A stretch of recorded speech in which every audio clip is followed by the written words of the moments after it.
Hello friends. So let's start with the Oxford Companion to English Literature in Hindi.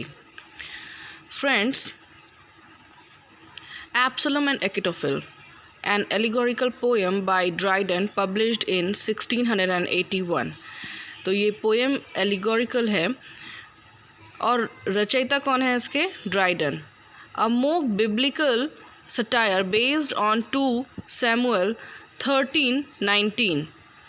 It deals with certain aspects of the exclusion crisis, notably the intrigue of the Earl of Shaftesbury and the ambition of the Duke of Monmouth to replace James, Duke of York, as Charles II's heir.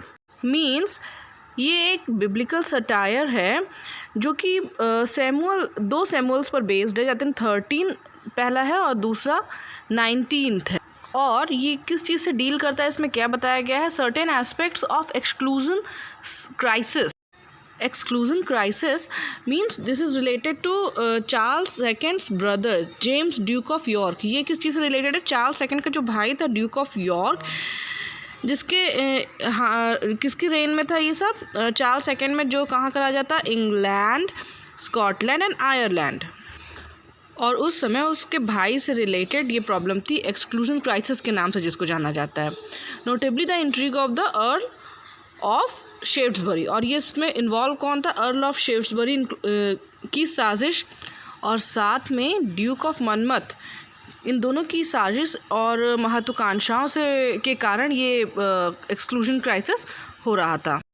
Absalom and एकिटोफेल में बहुत सारी दूसरी characters को भी लिया गया है, जिसमें Shaftesbury as Achitophel, then the Duke of Buckingham Zimri के नाम से, चार्ल्स सेकेंड डेविड के नाम से, ओट्स कोरा के नाम से, and सिलिंग्सबी Bethel sheriff of London शिमाई के नाम से इसमें हम देखते हैं. ये सारी बिब्लिकल फिगर्स हैं जिसको आप बाइबल पढ़ते समय आपको मिल.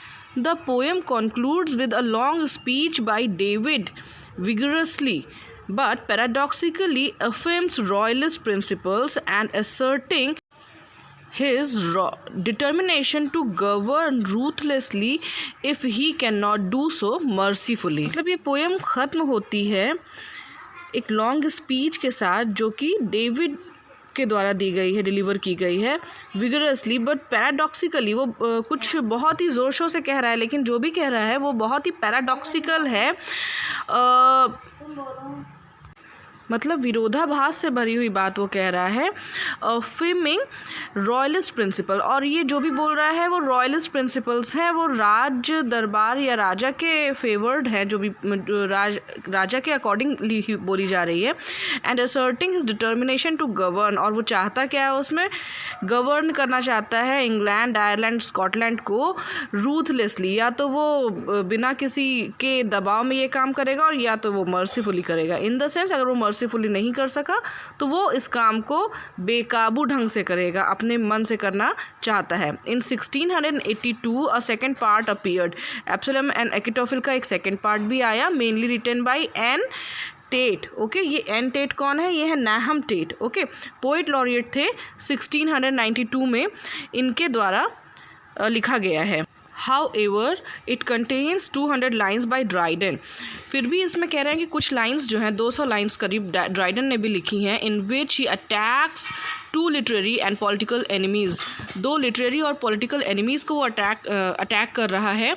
शेडवेल as Og and Settle as Doeg. Okay, so Shadwell और सेटल को वो ऑग एंड डॉग के नाम से अटैक कर रहा है. So this is all about Absalom and Achitophel, which is given in the Oxford Companion to English Literature. If it is least useful for you, please do like, share and subscribe. Thank you so much.